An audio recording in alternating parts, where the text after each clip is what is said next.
when you're looking at this topic. So Marvin Sweeney, who's a Jewish scholar. Most people think he's a Christian scholar, which he gets very annoyed about when he's at all the biblical studies conferences, and he's actually a Jewish scholar. Reading the Hebrew Bible after the Shoah, engaging Holocaust theology. And then David Blumenthal's book is fascinating, titled Facing the Abusing God, A Theology of Protest. He actually picks up on Holocaust theology and looks at that with people who have suffered from sexual assault today, so in a contemporary context. And that's an interesting book to look at in terms of how particularly Hebrew Bible texts, but other texts as well, are used in a therapeutic kind of context as well. So some of the key issues that emerged in Holocaust theology: the question of divine righteousness and human guilt. So this is saturated right through the Old Testament. So God is almighty, all-powerful. If humans suffer, they've done something wrong. And that theology did not fit the crisis either. Well, it didn't fit the crisis of the Babylonian exile within the Old Testament times. And in fact, that's the kind of theology that many of the prophets are addressing. But it definitely didn't fit the crisis of the Holocaust, 6 million people being killed.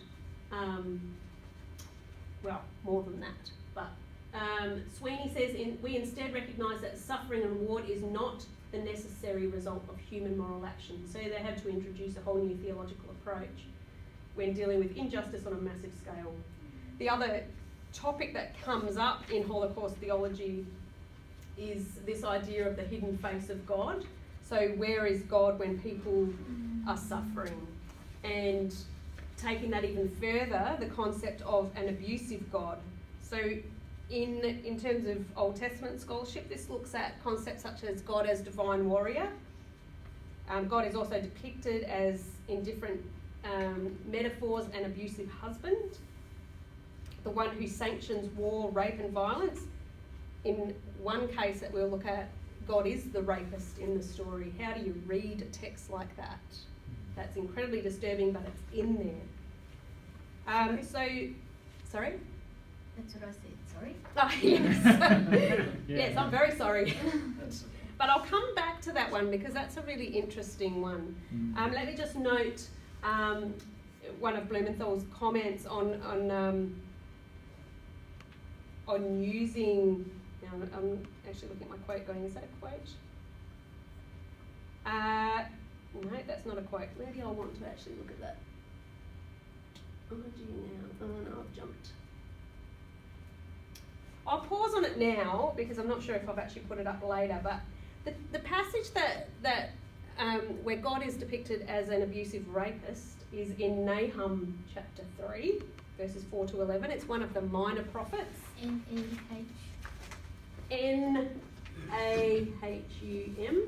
chapter 3, verses 4 to 11. A very small book in the Old Testament.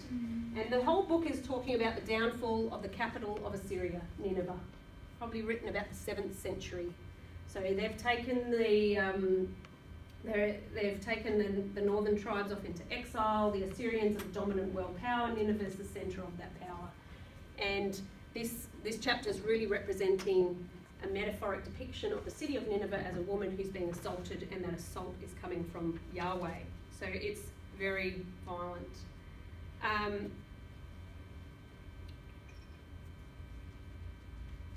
Trying to see, I'll probably actually come back to that a little bit later, but given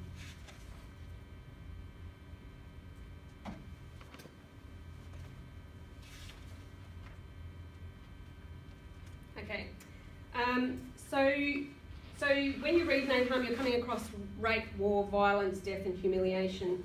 And one scholar, Julia O'Brien, whose book is at the back over there, I'll just put a number of the books I'm referring to at the back for you to have a peruse.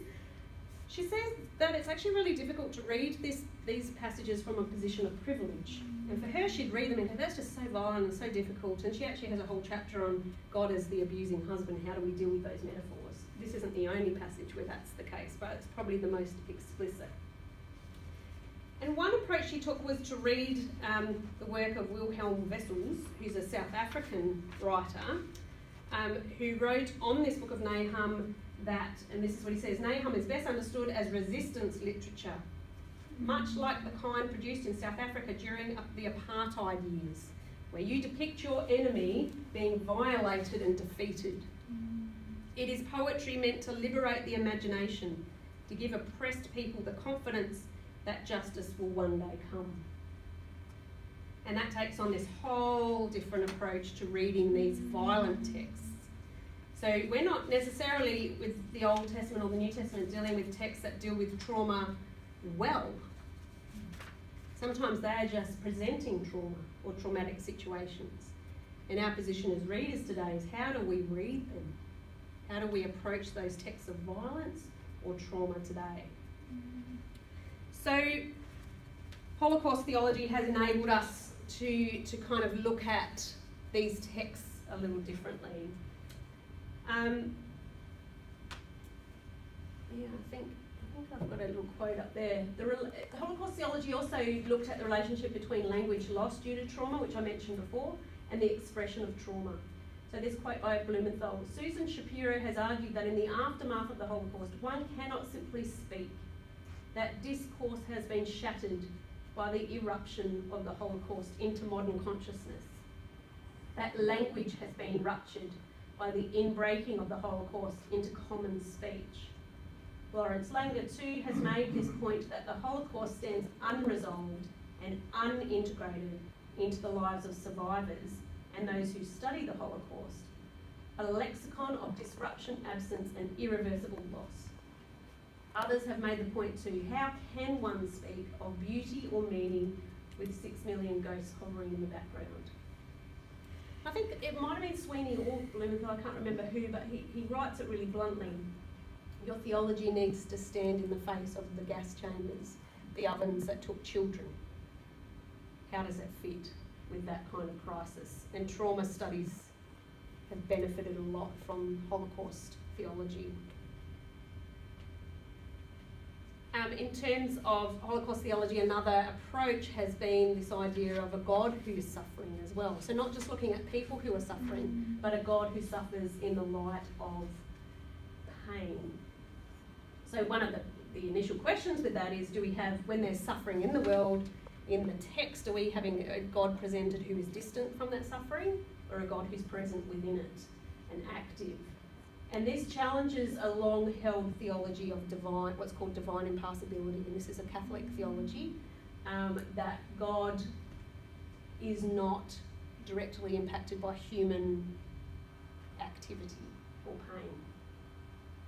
Now, the argument that particularly Terence Fretheim, who wrote The Suffering God, presents is that we see God in the Bible presented as experiencing anguish and pain when there's human anguish and pain. So the Exodus story being one of the major ones, but also some of the framing of laments where God is the lamenter within a funeral context. He's the actual, he or she is the actual one expressing their grief. These kind of approaches arose because of the theological dilemma of the suffering of the innocent. So that kind of old style theology of the good are blessed and the bad suffer, well, that's critiqued later on in the Old Testament because it was seen that innocent children were suffering on a massive scale they'd never seen before.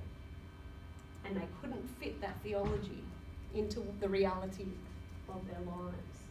The incarnation also presents in the New Testament, so the incarnation of Jesus on the cross takes up this idea of a suffering God.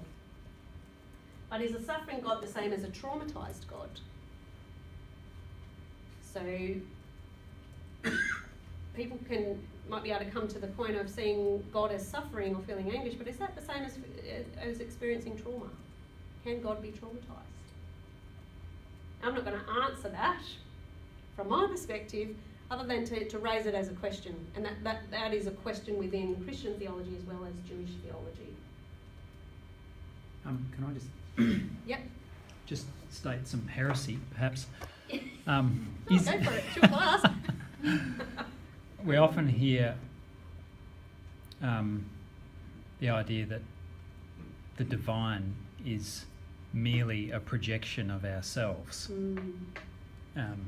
And we hear that idea stated derogatorily. Like, so it's seen as a, your God is just a projection of yourself. Yeah.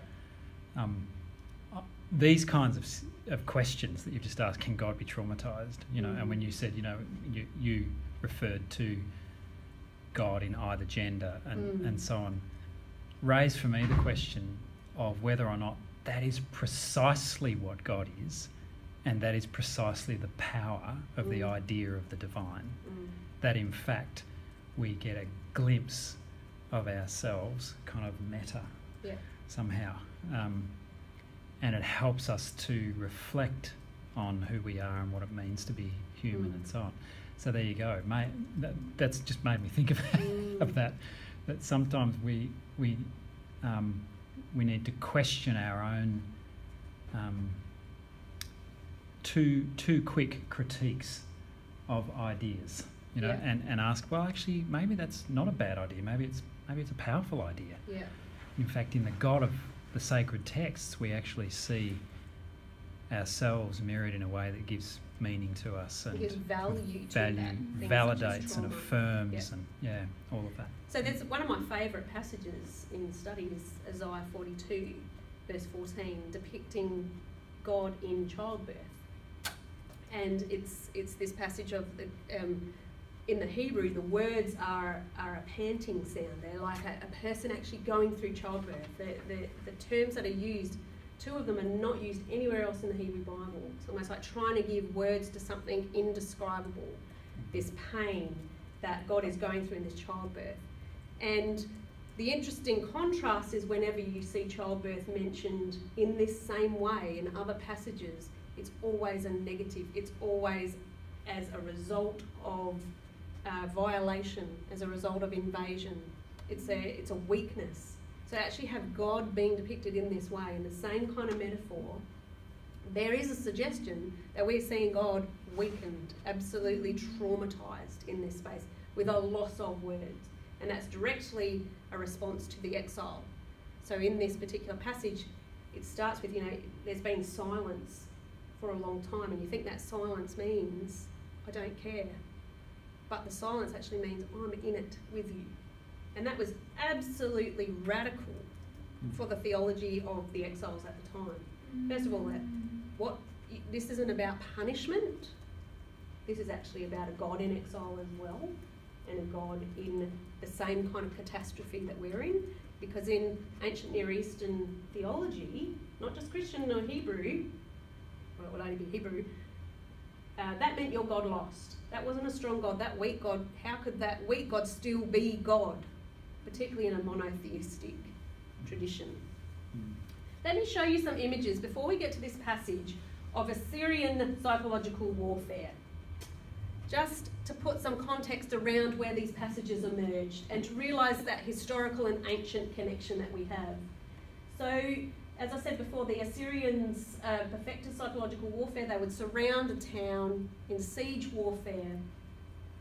And then they would, if you look up at the left-hand side, so they had weaponry that was advanced beyond the people they were invading. They would surround the town for months, sometimes years. Up on the left-hand side of that image, you can see there are people on a pole. And those people were left there to show the inhabitants of that besieged city what would happen to them. So imagine the psychological pressure. These people are besieged in a town, and we know from the biblical texts and from other historical artefacts that they resorted to cannibalism to survive. And those people did unspeakable things and saw unspeakable things. And then what the Assyrians did was they would take these kind of images and they would put them on their palace walls to intimidate foreigners who came into those palaces. On this side we can see the people being deported and the kind of the level of their weaponry. Under Sargon II, this shows a besieged town, shows people being thrown out of that city and obviously weapons and what kind of terror there must have been. And this one from Sargon II, so 738 to 720, this is in the time of the northern tribes being exiled into Assyria. We have the historic record of the deportation in their own records. From Lachish, possibly about 701, so this is Judah in the south, and these prisoners were having their skin removed while they were still alive. These are the kind of things that were happening in Israel under their besiegements. I think I've already shown that picture as well. But one of the things I found interesting when I was studying this kind of thing, I mean, I was looking at it from a biblical text approach, but I came across, I heard these people actually interviewed, so I went and read their article, but what these scholars started to look at, so post-traumatic stress disorder was being understood within historic studies to have emerged somewhere around the time of the Greeks. So an understanding of it and talking about it, even though the sophisticated approach to it has not been until the 20th and 21st centuries. But these guys suggested that there is evidence in the Assyrian records of the Assyrian soldiers experiencing post-traumatic stress disorder. And in their records, they had people who were kind of like modern day doctors, but in that world, as Katie has already mentioned, in Jewish tradition, same as in Assyrian tradition or any ancient Near Eastern tradition, nothing was separate from theology. So these doctors were also spiritualists as well. And they would diagnose their patients and they would also give spiritual remedies. But the things that these Assyrian soldiers were experiencing were flashbacks, sleep disturbances, forgetfulness, depression, and one of the major things that they noted was that they would see the spirits of the people they had killed coming for them. It's one of the psychic kind of reactions that they had, their own involvement in war. Now, with studies in post-traumatic stress disorder today, we know that war affects soldiers, not just the people who are in those locations being invaded or their countries being affected. It affects soldiers massively. So to have these kind of findings back then, it gives somewhat of a credence in an area of study that hasn't been looked at in terms of biblical studies until recently, that not only were the people being invaded affected, but sometimes also the soldiers that are going out, so the Israelite soldiers as well. But also that with these Assyrian soldiers, they had killed the Israelites, so those ghosts coming back to them that they were seeing were possibly also Israelites. There was also a literary impact of this crisis, the way they wrote about their crisis. Now, in Assyrian tradition, you didn't write about defeat, whereas in the Jewish tradition, you did. And we have some of those texts. So for some of the questions that it raises when we start looking at ancient contexts of trauma, is modern Western psychology applicable to ancient context people and societies? Where are we at risk of analogizing or being anachronistic? So that's taking something modern and putting it back on an ancient culture. So just because we feel this way, say about the loss of a child in a Western society, is that the same as the way that a woman or a man felt about the loss of a child in an ancient society? Did they feel the same kind of trauma and grief? Because we might go to those texts and stories with assumptions about that. Did rape in the ancient world mean the same as rape today? Did ideas of sexuality, all of those things. And so for us to understand these ancient contexts of trauma and these stories, we also need to be across a whole lot of other areas of study. Whether it's warfare techniques, cultural beliefs and practices, etc., mourning practices, what life was like in the land, the nature of deportation then. Studying refugees today does not mean that studying them in the ancient world is the same. And then are people still people regardless of culture, age and setting? So what do you think? What's your response to those kind of questions as we start to look at biblical texts?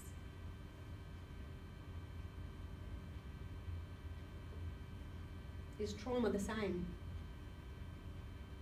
What's the difference between being anachronistic or analogizing? So analogizing is taking a story. Sorry. What's the difference between both of those things and the intersection of my experience with the text? Yeah. For example. Yes. Let's just say I'm a person who has experienced sexual abuse Yep. And I come to the text and I read a story of what appears to be sexual abuse in the text. And my spiritual experience is one of recognition. Yes. So I recognise myself in the text. It kind of comes to your question earlier, Fran, of why is that story there? In this case, it's there because when I read it, I recognise myself in it, and it somehow validates my situation. But in fact, the text may not actually have much to do with my experience.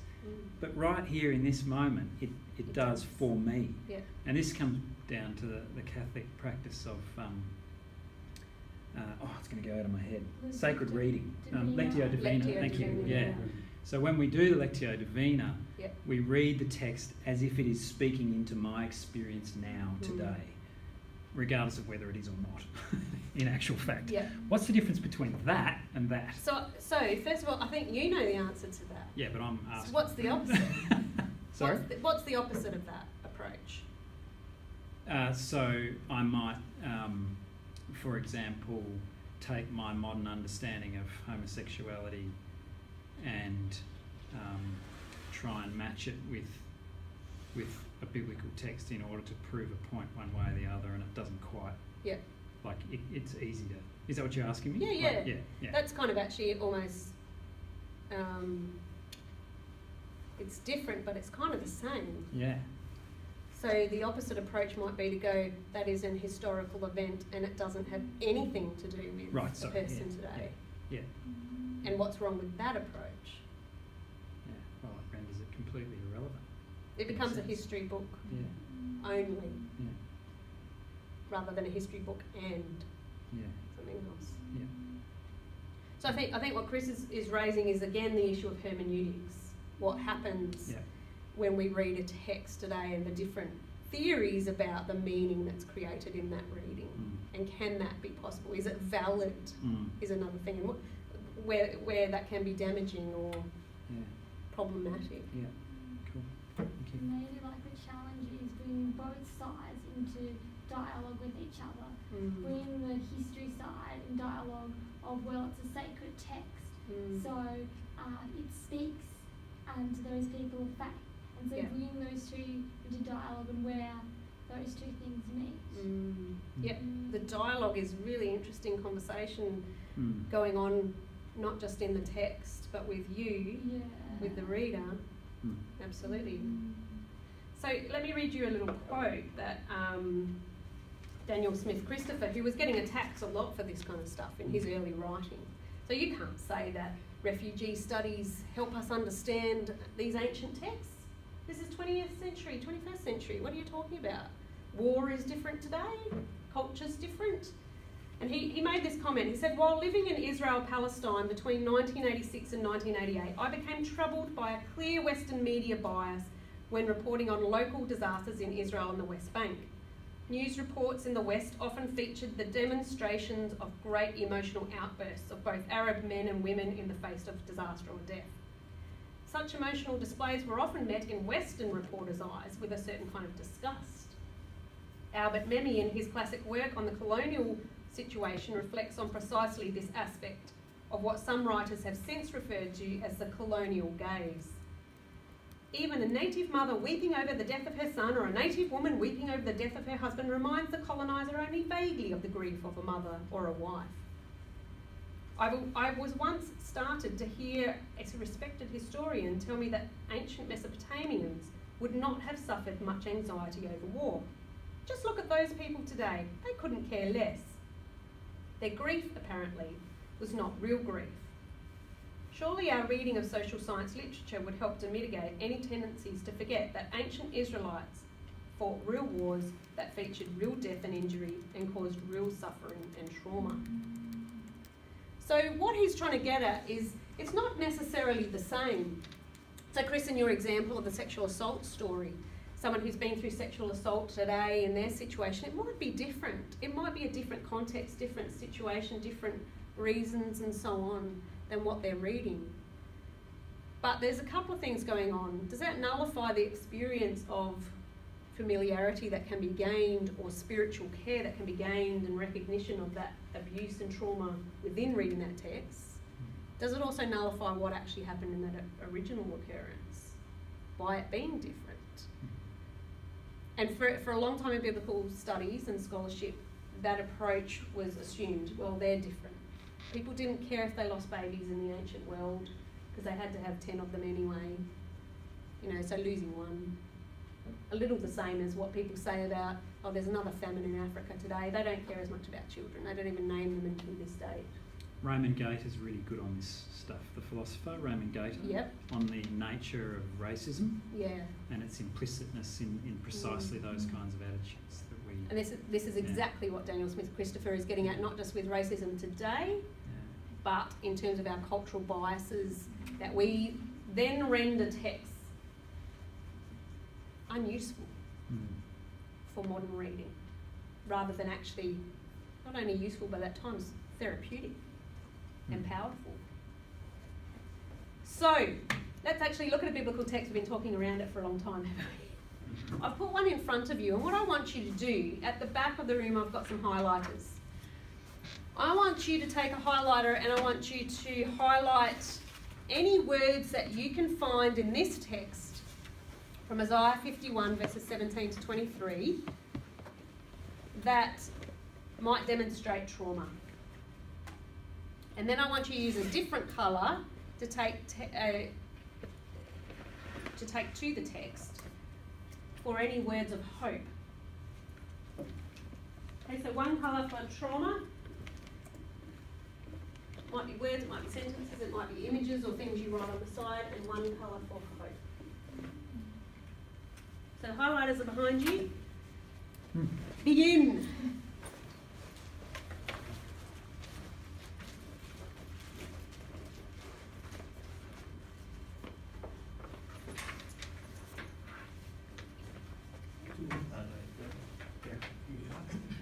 Shall I give you one, Chris? I did. Yeah. Yes. All right. I'll use a pen. I'll just swap with Katie. Oh, yeah. I'm finished following.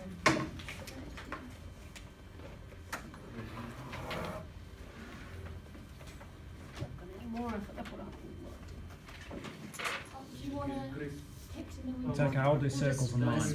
We've also got some coloured pens. You need colour? You don't have to colour, but to differentiate it helps. So if you want a different colour. Oh, there we go. Thank you. There you go. Well, that's a bit clear, too close to your. Have you got two? No, I've got one. Well, you've got your black one. Yeah.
Someone keeps stealing your razors in this room, do they?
you another couple of minutes.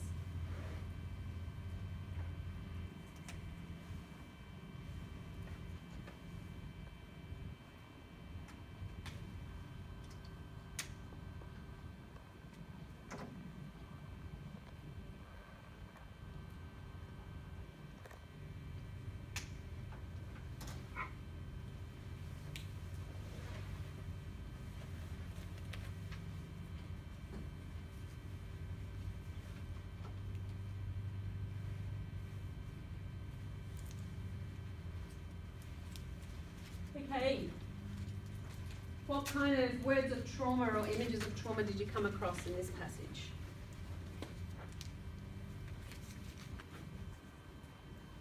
Might be individual terms that you call out or images.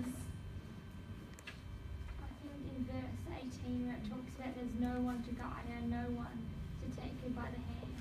There's that isolation and lack of social support, which is often found in trauma, cause of trauma. Yeah. Why is there no one? Because they've all fallen down and fainted on the streets. Yep, so let's put fainted because that actually means what? Any guesses?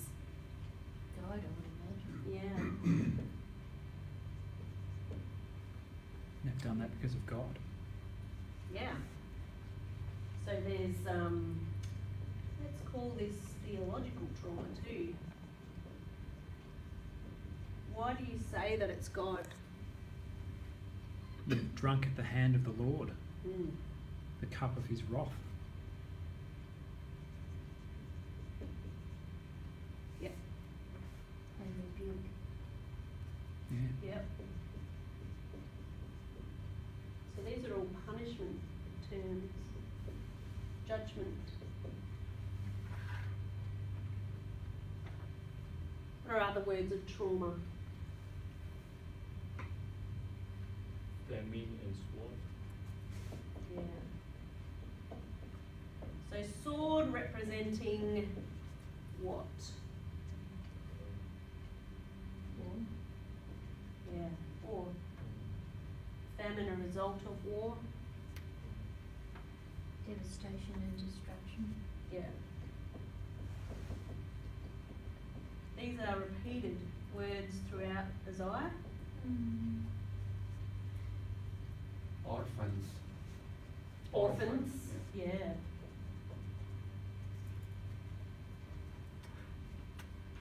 Anything else? You know, last passage, Mm. bow down that we may walk on the earth. Mm. Made your back Humility. like the Humility. Humiliation. Humiliation. Yeah. So that's a really interesting one because in the way that that's actually written, the metaphor there, what Assyrian soldiers used to do when they invaded was they would get the people, the men particularly, to lie down on the ground and they would march across them. It's complete humiliation. Is this a man in this image? No, it's a woman. And this imagery is probably of a woman being raped. So in all of that kind of terminology of the time, this is an allusion to a sexual assault. That's actually picked up a little bit in the next passage. So words like dregs, which kind of give me a sense of emptiness Yeah. or depletion, Yeah. staggering, which just seems to speak to me of this is a form of suffering that is intolerable. Yes. It leaves you literally staggering. Yeah. And what's this woman being told to do right at the very beginning? Stand up. Yeah. So some versions have that. They have stand up or awake or rouse yourself. Get up. Get up.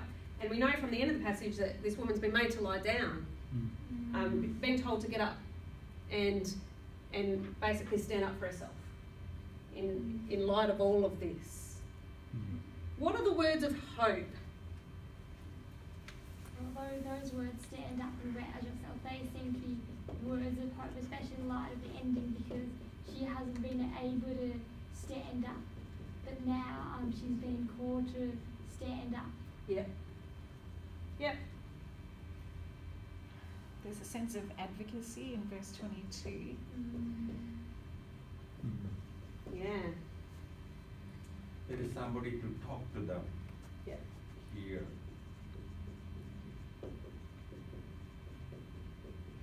Yep. And there's vengeance as well in 23. Yeah, that's really interesting. Hope. Vengeance is hope, is it? Yeah. It's a horrible kind of hope. It's kind of reminiscent of that. What's this? What's the? Is it Psalm 136? 37. 37. Yeah. Smashing the babies' heads. Yeah. Mm. Yeah. So when is vengeance a story of hope for people? When is it? When they are able to win the war. Yeah. When they still haven't won, Yeah. and they're promised they're going to. That there's going to be victory over this person that's walked on top of you. This is what's going to happen. You're going to stand up. That vengeance language sounds pretty harmful, doesn't it?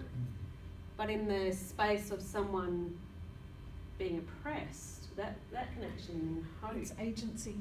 They're Yeah. able to do something as opposed to being helpless. Because in a position of true oppression, where's your agency? Where's your ability to rise up? But there is a difference between agency and vengeance. Oh, absolutely. Yeah.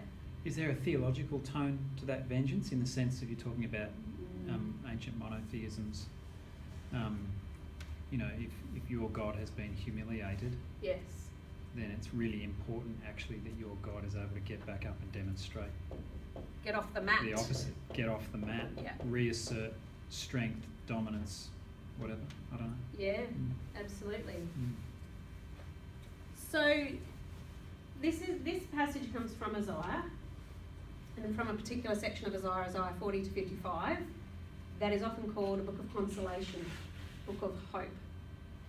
And the interesting thing I found when I went to study these texts was the amount of trauma still in these texts of supposedly of hope.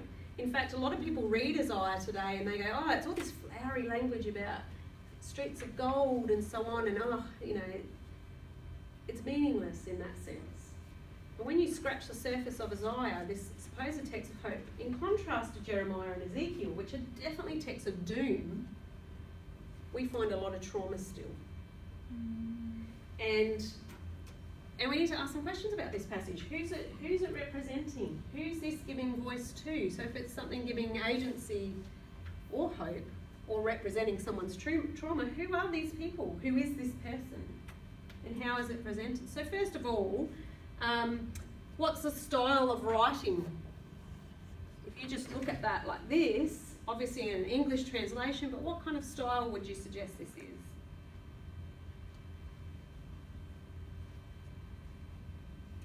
No tricks. Don't have to know Hebrew poetry or anything here. What kind of things do you note about how it's structured, how it looks? Seems to be a bit poetic with the metaphor languages. It also seems a bit like a proclamation, like an announcement of something that's going to happen. Yeah. So metaphor is really interesting because we find it a lot in trauma literature. And metaphor can also be very difficult to understand today when metaphors rely on you knowing what all of those images are about. Proclamation. So this is a proclamation of salvation. That's how, in terms of genre studies, how they've classified it. This is meant to be all about hope. And how interesting that a proclamation of salvation actually shows a lot of pain. Why do that? Why present a poem like this that's meant to be about hope and salvation? Why keep all of this trauma in it?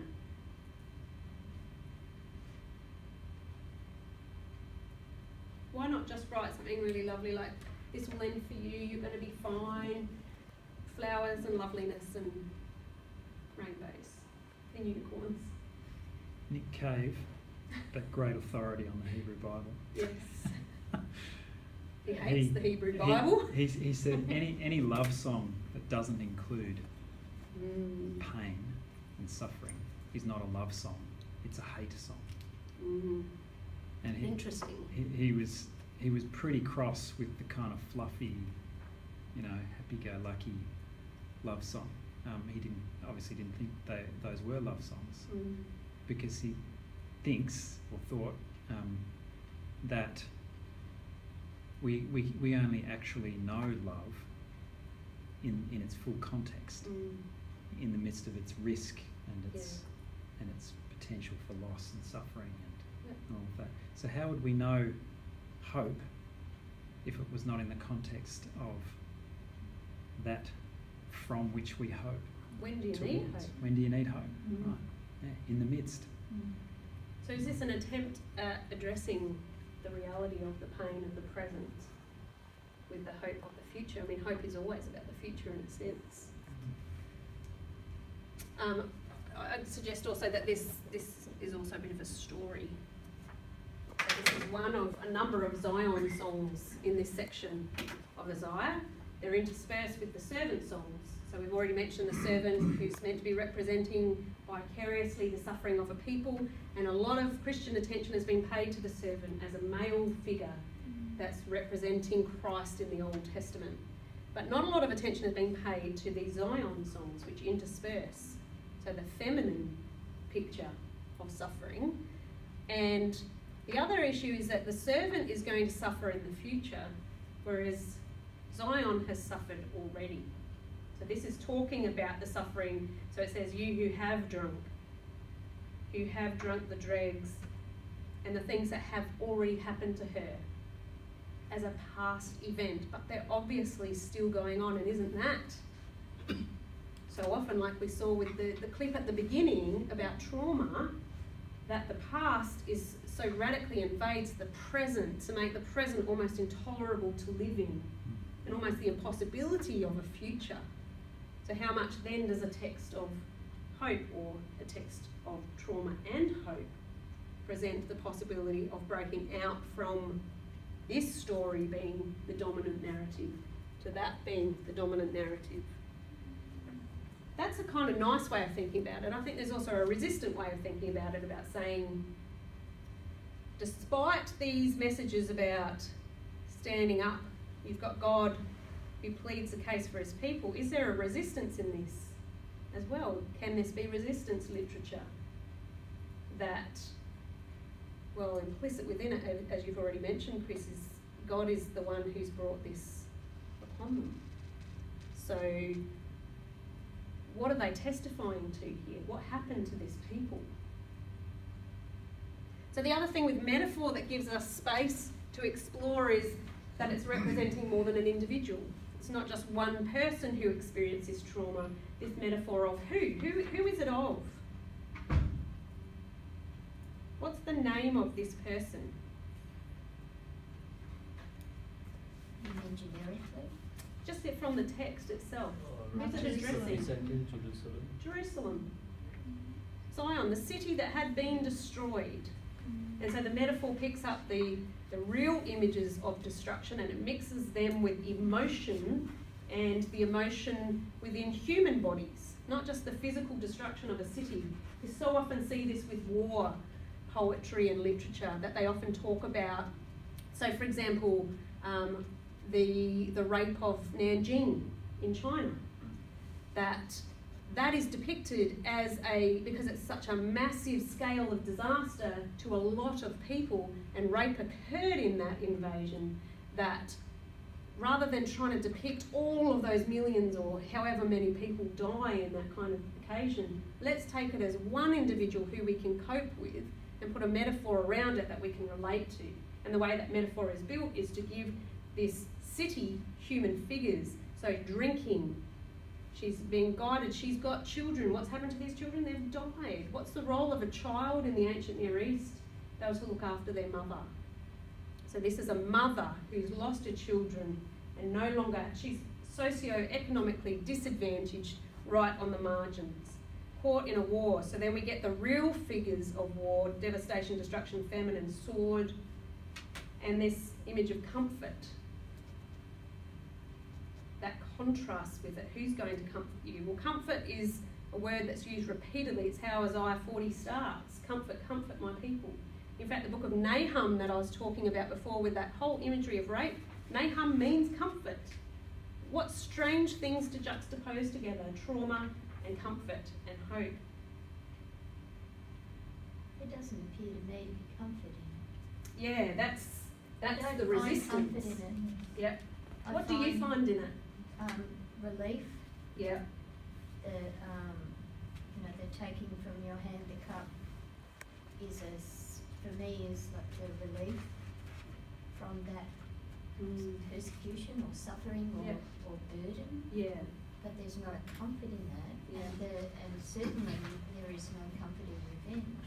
I think the comfort can be derived from the verse 21 saying, therefore here there is the word of God that they give the assurance. This is like kind of a comfort.